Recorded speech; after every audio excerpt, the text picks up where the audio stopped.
Assalamualaikum warahmatullahi wabarakatuh.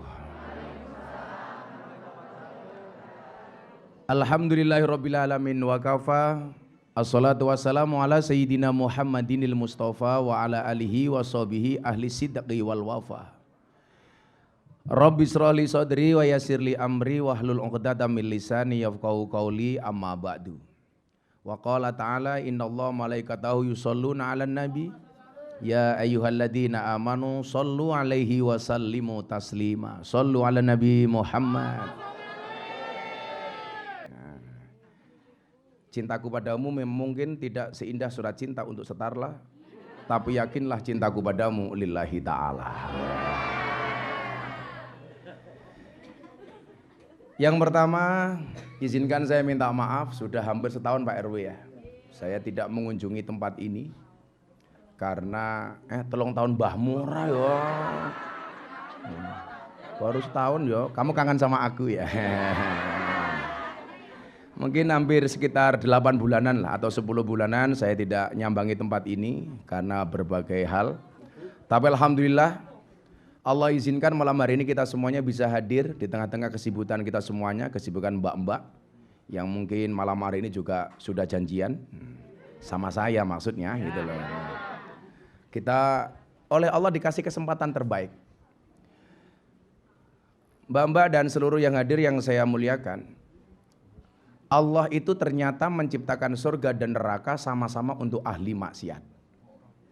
Jadi surga Allah ciptakan untuk ahli maksiat, neraka juga Allah ciptakan untuk ahli maksiat. Ini kabar baik. Kabar baik. Ini bocoran surga. Allah menciptakan surga untuk ahli maksiat, menciptakan neraka juga untuk ahli maksiat. Maksudnya bagaimana Gus? Ini maksudnya. Allah menciptakan surga untuk ahli maksiat yang mau bertaubat. Sementara Allah ciptakan neraka untuk ahli maksiat yang tidak mau bertaubat.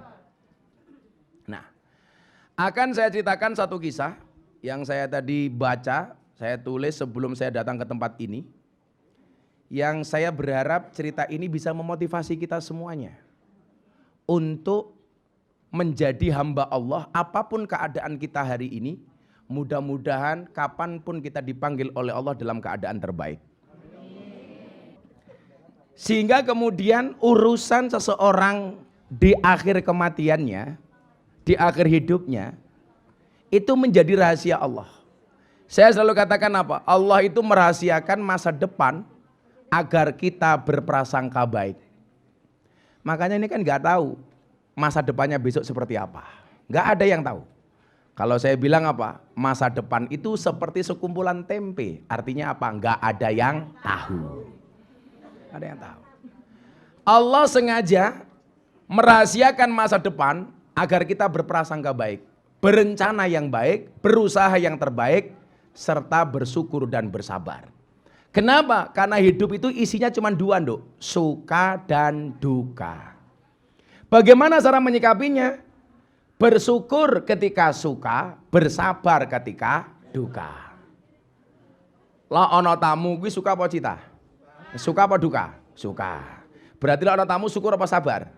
Syukur. Lah tamune merongos? Merongos abape mambu. Duite pas-pasan. Serana pilihane belas. Maka cara menyikapinya cuma dua. Kalau kita mendapatkan suka, bersyukurlah. Kok yang belum apa kayak? Kalau kita berduka, bersabarlah. Samanya kemarin saya pengajian nasihat pernikahan. Sing lanang elek, sing wedok ayu. Dadi sing lanang elek oleh bojo ayu, bersyukur. Sing wedok ayu oleh bojo elek, bersabar. Dadi sesuk sing lanang mlebu surga mergo syukure, sing wedok mlebu surga mergo sabare. Nah, sehingga kemudian apa? Berangkat dari syukur dan sabar nanti kita akan berproses senantiasa pada jalan yang benar. Jadi para hadirin sekalian yang saya muliakan, bagaimana kemudian Allah itu mendesain hidup sedemikian indahnya. Kenapa saya katakan demikian? Bahkan Allah memberikan kesempatan bagi kita yang dianggap ahli maksiat itu sampai ajal menjemput kita. Saya mau cerita bagaimana kemudian Nabi Musa satu saat diperintah oleh Allah untuk mengurus jenazah laki-laki yang menurut kacamata manusia ahli maksiat. Jadi ada ahli maksiat yang orang sekampungnya nggak mau untuk memelihara jenazah itu. Akhirnya apa? Allah perintahkan Nabi Musa. Nabi Musa itu nabi yang paling gagah. Nabi yang paling gagah itu namanya Musa. Kalau nabi yang paling pintar namanya Khidir. Nabi yang paling kaya namanya Sulaiman. Nabi yang paling ganteng namanya Yusuf. Kiai yang paling ganteng namanya? Terima kasih, terima kasih.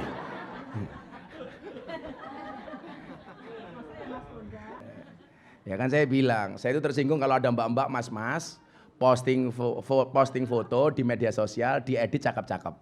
Kasihan Gus Miftah yang sudah cakep dikira editan. Iya.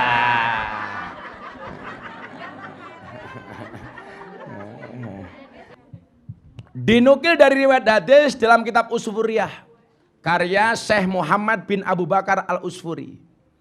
Nabi Musa mendapat wahyu dari Allah Subhanahu wa taala untuk mengurus jenazah seorang laki-laki. Ini saya sampaikan kepada kita semuanya apa? Bahwa pintu taubat dari Allah itu nggak pernah tertutup.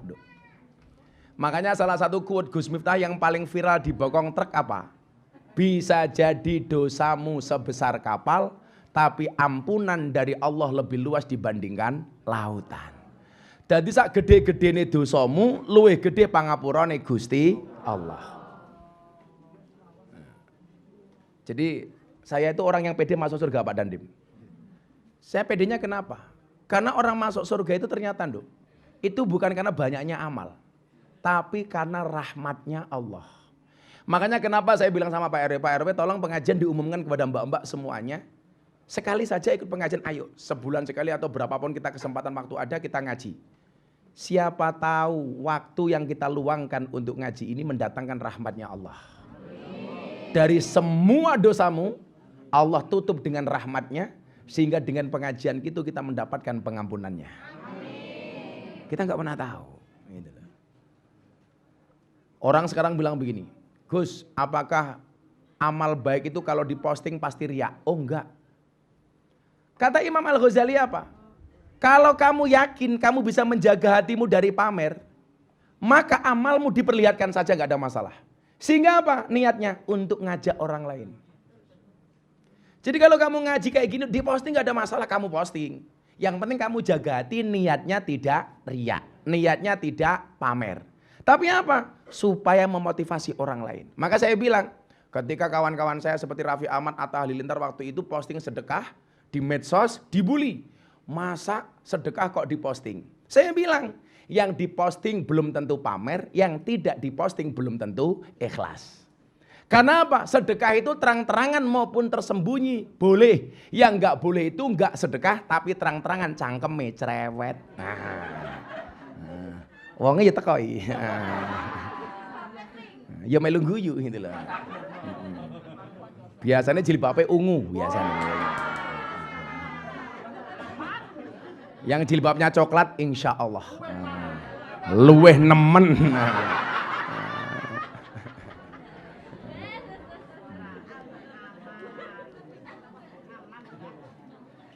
Nah, maka kemudian apa? Kita tidak bisa menilai seseorang itu baik dan buruk hanya dari kacamata manusia. Bahkan Imam Ali bin Abi Thalib beliau mengatakan apa? Ketika malam hari kamu melihat ahli maksiat dan kamu ketemu keesokan harinya, jangan pernah katakan dia ahli maksiat. Kenapa? Karena bisa jadi malam itu dirinya sudah bertaubat, minta maaf kepada Allah, minta ampunan kepada Allah, tetapi mata kamu tidak pernah melihat. Gak bisa. Saya itu kalau ada orang malam ketemu saya dalam keadaan mabuk, besoknya saya pura-pura lupa. Karena bisa jadi setelah dia mabuk, dia minta maaf sama Allah. Ya Allah, tadi malam saya mabuk. Mboten kathah kok Allah namung toying. Lah. Sehingga kemudian apa? Kepada manusia lain hendaknya kita berhusnudon. bahwa manusia itu baik, kalau kepada dirinya sendiri justru dia harusnya suudon. Kalau kita kan kebalik, suudon kepada orang lain, husnudon kepada diri sendiri. Makanya kemudian muncul bahasanya Gus Miftah apa? Jeleknya manusia itu selalu saja menjadi hakim dan jaksa bagi kesalahan orang lain, tetapi menjadi pengacara bagi kesalahan kita sendiri. Kalau ada orang salah kita hakimi, kita tuntut, tapi kalau kita salah membela diri. Ini yang gak benar. Tapi jangan kemudian ini dijadikan dalil, lah ngono aku salah apa-apa, yang penting gak usah membela diri. Ya kuwi cangkem bosok. Bukan seperti itu pemahamannya. Maka perintah Allah kepada Nabi Musa ini membuktikan bahwa kita tidak boleh suudzon kepada siapapun. Termasuk kepada ahli maksiat sekalipun. Nah, kemudian apa? Nabi Musa ketika diperintah oleh Allah ini datang ke sebuah kaum ini, mencari siapa laki-laki yang mati itu. Dicari sama Nabi Musa. Begitu dicari ke tengah kampung, ditanya, jenazah orang ini kemana? Ketika Allah mengatakan kepada Musa,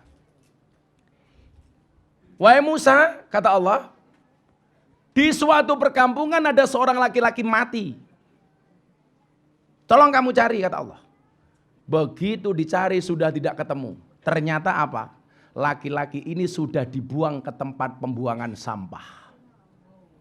Jenazahnya dilempar ke tempat pembuangan sampah. Kenapa? Karena menurut kaumnya, laki-laki ini adalah laki-laki yang ahli maksiat, banyak dosa. Dilempar, Pak. Tapi coba Anda lihat, hebatnya Allah memerintahkan Nabi Musa untuk ngurus langsung jenazah ini. Sehingga ketika jenazah ini tidak ditemukan, Nabi Musa bertanya sama orang-orang kampung, kenapa jenazah itu dibuang ke tempat sampah, kata Nabi Musa.